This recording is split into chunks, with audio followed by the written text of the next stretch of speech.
Hello friends, मैं हूं गौरव। और यार इमेजिन करो कि क्या होता अगर हम जो दिन ब दिन साइंटिफिकली एडवांस होते जा रहे हैं ना, उस साइंटिफिक नॉलेज को आप तक ब्रेन टू ब्रेन ही पहुंचा पाते। तो मतलब पूरी दुनिया एक दूसरे के साथ ब्रेन टू ब्रेन बातें करती। कैसी होती ये दुनिया?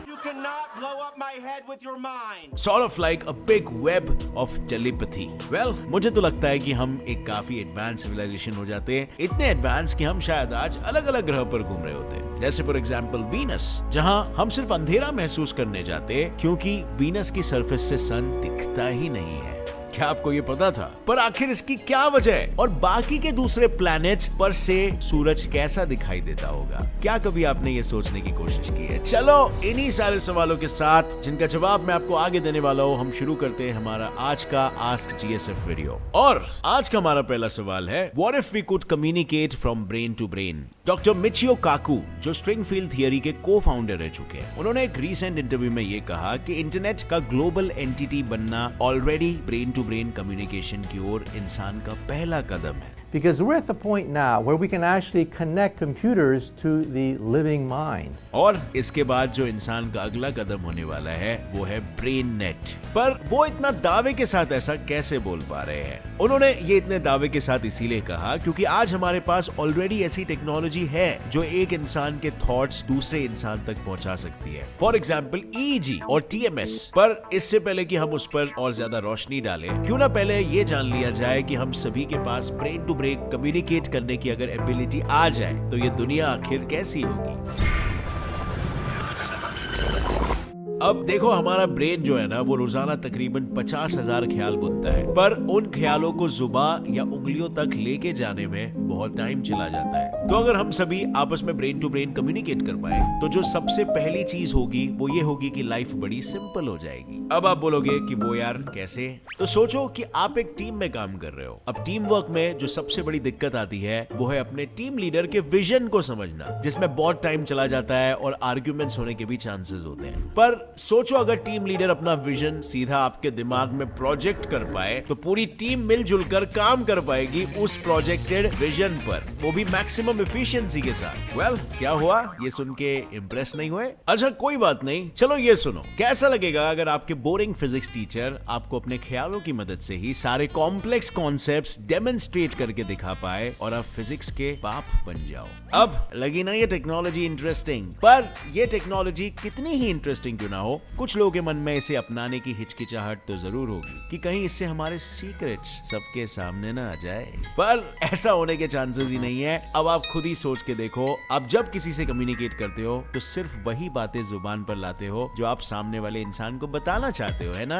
आपके सीक्रेट्स थोड़ी ना आपके जुबान से बाहर फिसल जाते हैं। बस कुछ ऐसा ही होगा ब्रेन टू ब्रेन कम्युनिकेशन के वक्त। आप जिस थॉट को शेयर करना चाहोगे ना, वही शेयर होगा और कुछ भी नहीं। इसीलिए Don't do, just chill. चलिए अब जानते हैं कि ये ईईजी और टीएमएस क्या है। देखिए, ईईजी का फुल फॉर्म है इलेक्ट्रोएन्सेफेलोग्राफी। ये मशीन एक इलेक्ट्रोड्स के जाल के जरिए ये पता लगाती है कि कोई दिमाग में क्या ख्याल बुन रहा है और उसे बाइनरी कोड के फॉर्म में कंप्यूटर में फीड करती है। इसके बाद काम आता है टीएमएस यानी ट्रांसक्रेनियल मैग्नेटिक स्टिमुलेशन मशीन का। ये मशीन ईईजी द्वारा कंप्यूटर में फीड किए हुए इंफॉर्मेशन को इंटरप्रेट कराती है और उसके अनुसार रिसीवर के ब्रेन के उन्हीं जगहों को करंट से एक्टिवेट करती है जो सेंडर के ब्रेन में एक्टिव थे और सेम वैसे ही इलेक्ट्रिक पल्सेस बनाती है। इसे रिसीवर का ब्रेन भी वही चीजें अपने ख्यालों में देखने लगता है जो सेंडर अपने ख्यालों में देख रहा था। क्यों? है ना ये एकदम फुलधासु? पर फिलहाल ये टेक्नोलॉजी काफी प्रिमिटिव और रेयर है, पर अगर आगे चल के ये बहुत ही कॉमन हो गई तो हो सकता है कि हमारी पूरी दुनिया बात करना ही छोड़ दे और हमारा वोकल कॉर्ड एक वेस्टिजियल ऑर्गन बन जाए। हाँ, लेकिन इंट्रोवर्ट्स को इसका बहुत फायदा होने वाला है। बेचारे अपने क्रश को बिना मुंह खोले ही अपने मन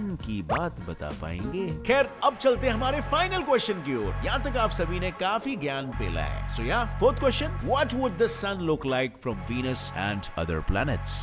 सन हमारी पृथ्वी का सबसे नजदीकी स्टार है, पर फिर भी वो हमसे 151.39 मिलियन किलोमीटर दूर है यार। यही रीजन है कि सन हमें इतना छोटा नजर आता है। पर कभी सोचा है कि सन हमारे सोलर सिस्टम के बाकी प्लैनेट्स पर कैसे दिखता होगा? वेल, आपकी इसी ख्याल को थोड़े पंख देने के लिए हम एक एक करके आज आपको दिखाएंगे कि सूरज इन सभी प्लैनेट्स पे से कैसा दिखता होगा। तो सबसे पहले चलते हैं मर्क्यूरी पर। यह प्लैनेट सूरज से बस 63.66 मिलियन किलोमीटर दूर है, जिसकी वजह से यानी अर्थ से 2.5 टाइम्स ज्यादा नजदीक। इसके सरफेस से सन 2.5 गुना ज्यादा बड़ा भी नजर आता है। इस प्लैनेट पर कोई एटमॉस्फेयर नहीं है, क्योंकि सन से आती सोलर विंड्स इसके टेम्परेचर, इसके एटमॉस्फेयर को 2 मिनट भी टिकने नहीं देती और इसके टेम्परेचर को 427 डिग्रीज तक गर्म कर देती है। Insane, right?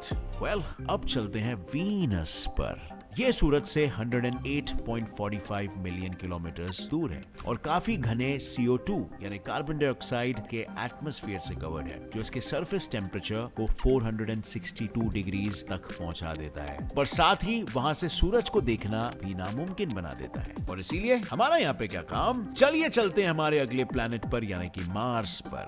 यह सूरज से तकरीबन 249.65 मिलियन किलोमीटर दूर है और एक काफी पतले कार्बन डाइऑक्साइड से बने एटमॉस्फेयर से कवर्ड है। इसीलिए यहाँ से सन काफी छोटा नजर आता है। मतलब आप समझ सकते हो पृथ्वी से जितना दिखता है उसका 2/3। यहाँ का टेम्परेचर सूरज से दूर होने की वजह से -63 डिग्री सेल्सियस तक गिर जाता है, जिससे तेज सैंडस्टॉर्म्स और भी ज्यादा गिरा देते हैं। खैर, अब बारी है गैस जायंट्स की। पर ये प्लैनेट्स पर कोई सरफेस ही नहीं है जिस पर आप खड़े होकर सूरज को देखने जा सकते हो, और इसीलिए हम इनके सॉलिड मून्स पर से सूरज को ऑब्जर्व करेंगे। तो सबसे पहले चलते हैं जुपिटर के सबसे बड़े मून यूरोपा पर। यह सूरज से अराउंड 780 मिलियन किलोमीटर दूर है, यानी अर्थ से लगभग 5 टाइम्स ज्यादा दूर, जिसकी वजह से इसके सरफेस से सन हमारे फुल मून के 1/5 साइज का नजर आता है। पर यहाँ से सूरज को देखने में बस एक प्रॉब्लम है, ये कभी कभी जुपिटर, सन और यूरोपा के बीच में आ जाता है, जिससे मजा किरकिरा हो जाता है। अब चलते हैं सैटर्न के मून टाइटन पर। यह सूरज से तकरीबन 1.4 बिलियन किलोमीटर दूर है, जिसकी वजह से यहाँ का टेम्परेचर -179 डिग्री सेल्सियस तक गिर जाता है और सूरज हमारे पृथ्वी के मुकाबले 90 गुना छोटा नजर आता है। यानी अगर आपको अर्थ से सूरज एक टाटा स्काई के डिश जितना बड़ा नजर आता है, तो टाइटन से वही सूरज बस एक बैंगल यानी चूड़ी जितना नजर आएगा। Anyway, now the next stop is Ariel, Uranus का मून, जो सूरज से तकरीबन 3 मिलियन किलोमीटर दूर है। इतनी ज्यादा दूरी की वजह से वहां तक पहुंचने वाली सनलाइट 100 गुना कमजोर हो जाती है, जो उसके टेम्परेचर को -213 डिग्री सेल्सियस तक गिरा देती है और इसीलिए इसके सरफेस से सूरज बस एक छोटे से व्हाइट डॉट की तरह दिखाई देता है, यानी बस सिर्फ एक टिमटिमाते तारे जैसा। और अब फाइनली हमारा आखिरी स्टॉप है नेपट्यून का मून ट्राइटन, जो सूरज से 4.5 बिलियन किलोमीटर दूर है। इसके सरफेस से सूरज पेपर पर बनाए हुए एक बहुत ही छोटे डॉट की तरह दिखाई देता है, जिसकी वजह से इसे 900 गुना कम सनलाइट मिलती है और इसीलिए यहाँ पर अपनी टॉर्च लेकर जाना। अब गाइस, इतना ट्रैवल करने के बाद मैं थक चुका हूँ यार, और इसीलिए इस आखिरी सवाल का जवाब मैं आप पर ही छोड़ देता हूँ। एलिमेंट्स कैसे ढूंढते हैं ये तो हमने देख लिया, पर हम इन सेलेस्टियल बॉडीज के मास का पता कैसे लगाते हैं? अगर आपको इसका जवाब मालूम है तो नीचे कमेंट सेक्शन में मुझे बताना। और हाँ, इस वीडियो से कुछ भी नया सीखने मिला तो एक लाइक जरूर ठोकना। मजा आया ये वीडियो देख के? Very good. सब्सक्राइब कर लो चैनल और बेल नोटिफिकेशन ऑन कर लेना, क्योंकि get set fly science channel पर आपको ऐसे ही वीडियोस आगे भी मिलते रहेंगे। That's it. Always stay curious, keep learning and keep growing. जय हिंद।